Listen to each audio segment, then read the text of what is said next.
My name is Giri Dua, and I'm going to take the special privilege of introducing Padma Shri Leela Poonawalla. I've known Leela for quite some time, and I have also interacted with her on many issues. The first woman engineer from the College of Engineering in Pune rose from the shop floor of Alfa Laval to be the managing director. Was awarded Padma Shri at the age of 43, which in this country is very, very young. I'm going to request Abhay Vaidya and Dr. Arun Bhatt to begin the discussions and begin by giving us their first initial thoughts on the topic leadership matters. Sir. As Samit put it, one of my first thoughts, I just looked at leadership from a very broad angle.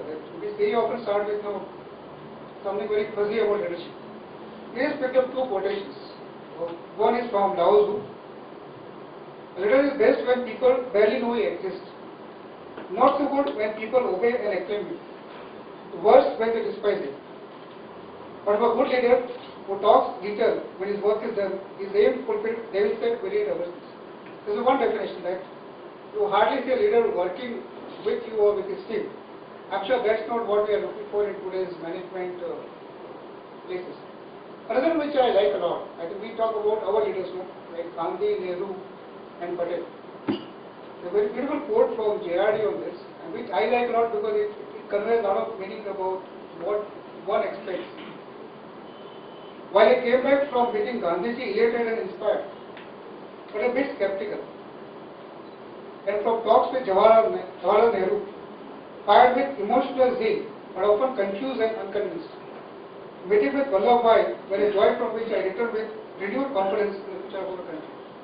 So obviously we are looking at a practical leadership, not something which is very, just a kind of domain of very far away or imagination. So I look at leadership as, at any level, can we be leaders? And that's very often my discussion with my young team in my company, that we are all leaders in our own way. But we assume that somebody has a title, is a leader, but that's not a concept which one believes in. Because one is to look at doing something in one's field at all levels. And you might be doing something at one-to-one level, or at a boss level, or maybe even a very high level of running a country. And then I turn to know something which is probably not looked at from leadership angle is army. Army has some very nice practical mottos. And one motto is be, know and do. So you have to, if you are to be a leader, you have to have values and attributes.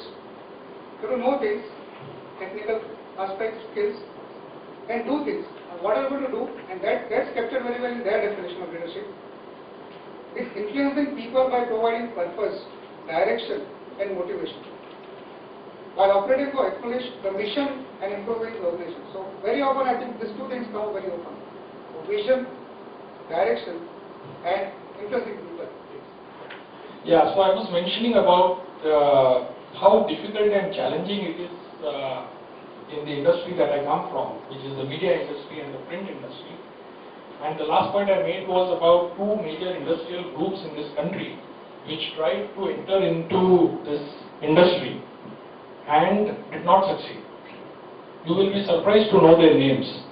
One was the Reliance Group, which launched the Observer of Business and Politics in the 1990s and which got out of that business. The other name also you will find very surprising, which is the Singhania Group, the J.K. Singhania Group. Around the same time they launched the Indian Post newspaper, which was on the lines of the Washington Post, and this was the era when liberalization had just begun. And it was a very ambitious project. I started my career with that newspaper. And it forced, the project was so promising that it forced the Times of India, many of you would remember it forced the Times of India to launch the Independent in Mumbai. But somehow again the Raymond Group, the Singhania Group did not succeed with its venture in the newspaper industry.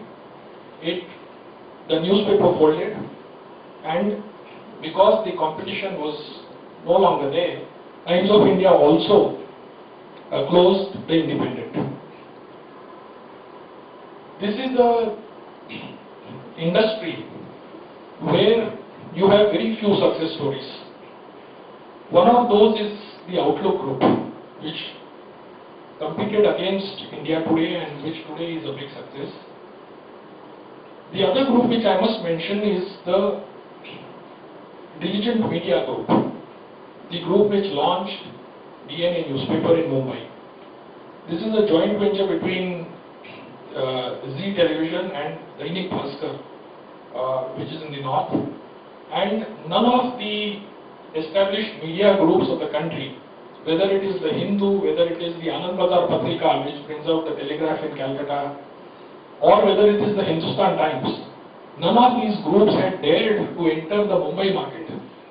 Dr. Noor spoke about it, I have read about it myself, and in a very, very male-dominated engineering world, you rose up from the shop floor right up to being the managing director of a large organization, even a 300 million organization back then. I'm curious to know how was it? Was it more difficult being a lady, or was it easier being a lady? Did your being a lady make any difference, good or bad, to your growth? It was really good. It was really good. Because people like you are always interested in. Similarly, customers are always interested in knowing who's this lady come all the way trying to sell some goods to us. Let's at least meet her. That was the door opener. Then of course is your capability, your potential, how you present yourself, your products.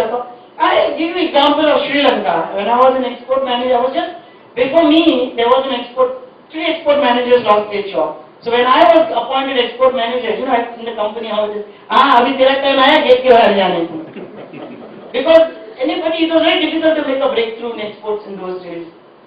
So when I was appointed export manager, first market I went to tackle was Sri Lanka, where we were trying our best to do it. And there was a minister called Thondaman. He was an Indian, and he was the labor union leader of tea plantation labor, but he had become a minister of agriculture there. So when I went to, because I had to sell milk, dairy equipment, so I had to go through agriculture. So my previous guys had never got an appointment with him. So when I went and I talked to his secretary, I told him I want to meet the minister. He says, but you don't have an appointment. I said, yes, send my card, at least. So he took the card and went inside. The minister said, she's come from India, a woman, a mechanical engineer, send her in. Send her in. And that was the opening point. Believe it or not, I sold more than 120 dairy plants in tankers and dairy equipment in Sri Lanka. One of the most successful markets that I developed. So being a woman has never been a disadvantage. You wouldn't have called me here though. Ms. Poonawalla to give us her initial thoughts on the topic leadership matters, and then we'll get into a discussion. Thank you. Of course leadership matters. But leadership as one defines, differs from time to time, from place to place, from situation to situation, from project to project, from country to country, from individual to individual, from family to family. Because leadership is there at every step of your life, who have been leaders in different situations. But what I would really like to share with you is what I believe in. That leadership is not having someone to do what you want him to do, but having him or your team wanting to do what you want them to do. There's a big difference between have to do and want to do. And I think the successful leadership is which makes the team feel that, wow, I want to do it. I want to do this. This is what is going to change me, it's going to change my organization, it's going to change my life. And this difference is there in every part of life. I mean, if you want to be successful in anything that you want to do, you must want to do it. If I tell you, you have to do this, you may do it, but you will not do it with the full zeal, commitment, enthusiasm that is required to make it a success.